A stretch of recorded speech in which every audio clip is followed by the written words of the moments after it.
My Kiwi Dream renovation has been one heck of a ride so far, and we've only really scratched the surface.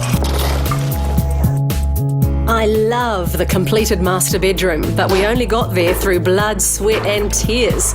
The dreamy bedroom resembled more of a Kiwi nightmare at times.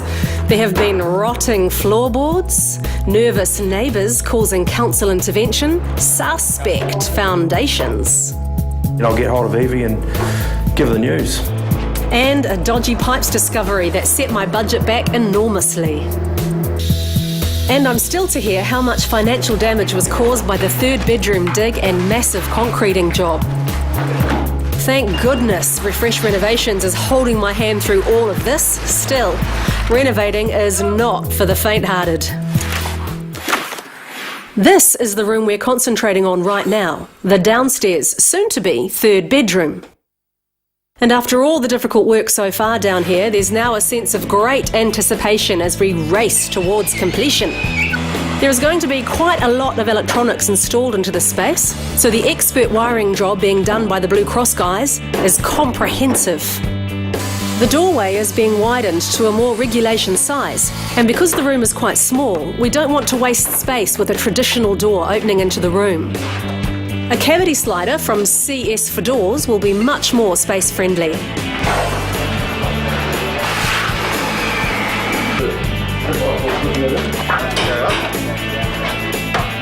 This has been a troublesome room to get to this stage, so Mike from Refresh is not taking any chances. He's engaging specialists for each component of the job, such as Best Boys, who are specialist jib fixers.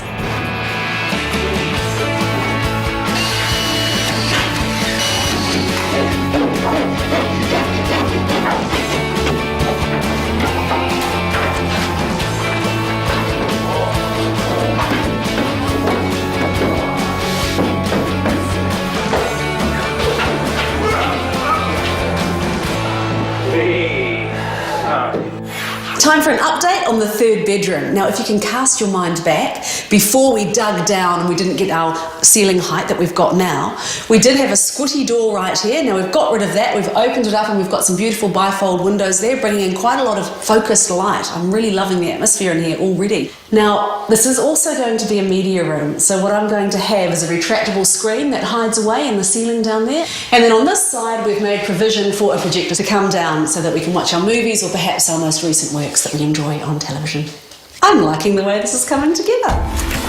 I've also had a bit of semi-good news on my budget. I was destined to spend up to $20,000 on the third bedroom foundation problems and concreting work, but Mike from Refresh has managed to bring it in at a final cost of $17,300. So that means I'm only $29,800 over budget now. It's still a big worry, and I'm really hoping Mike Pero will save me with some further finance, but at least things are heading in the right direction. Is it a bird? Is it a plane? No, it's much better than any of those things. It's our hot spring spa being delivered by on-call cranes. This location deserves only the best, and there's been no compromise with this indulgence from Hot Spring Spas. If you're going to have an outdoor spa overlooking the Hodaki Gulf, you need to go all the way. Sweet, take my hand, Pascal. Are we there yet? Yeah, come on. Here we are. You right? Yep. Now, go. It's enormous. This is what you ordered, isn't it? It's very executive. It's huge, isn't it? Look at the view from that spa. Can you imagine yourself sitting there? I can. Can we have a look inside? Yeah. It's not got water in it yet, because we can't, but very soon. It's so shiny. Oh. Look at all the stuff. It looks like we're going to fly to the moon in that thing. But once you put water in here, it'll go that beautiful aqua colour. Is that just because of the lights, or? No. Just that's the colour of the water when you go. We'll put it in there. Has this lid got some kind of lever on it? It has. Watch this. One-handed. No. Oh, where's the hose? Oh, come back. Come here. Back to that little room downstairs, and time to brief Sally Ridge, my interior designer. It's going to be a relaxing space that you can work in with not too many distractions. So office sort of comes cinema room. Sort yeah, of and if necessary, it could become another bedroom. Oh, great. Well, I was kind of thinking in terms of colour and stuff like this. There's this beautiful, it's a colour called coastal blue, which is really pretty, and sort of it's bringing the sea in once again from, obviously outside. So what we're going to do is we're going to paint this whole room coastal blue, right the way around. And what I was thinking on this wall was putting Signwriters vinyl, Rangitoto, Waiheke, and putting it right the way across the wall, sort of like a piece of art. What do you think? Oh, okay. You're so not convinced. Is it going to be the words, or you're actually going to do the silhouette of the islands? Well, no, I was thinking sort of words and making it sort of almost a little bit sort of modern, but not too modern, and going with white on top of the coastal blue. So it's very, very subtle. You're looking very concerned. I'm not liking the response I'm getting right now.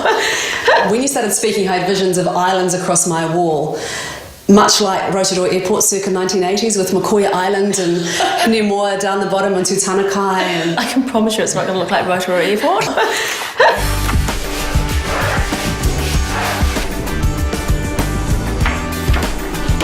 It sure is a relief to be finally seeing the finishing touches coming together in this troublesome little room. Target painters are applying Sally's colour choice of Resine's Coastal Blue. It's just going to be perfect in here. Next, the underfloor heating is being laid by warm-up, followed by John Casper Carpets, who are laying a nylon Feltex carpet. It's soft, resistant to fading and hard wearing, which is perfect for this multi-purpose room. Finally, the screen is in place and the Sony overhead projector ready to entertain. I love it.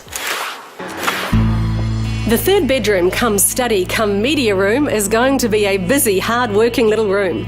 Furniture for the space is going to need to be multifunctional too. And Sally has picked out a piece at Big Save Furniture that she thinks will do the trick just nicely. Oh, well, I can see snuggling in front of the movie, you can imagine. Popcorn, that's what we're missing.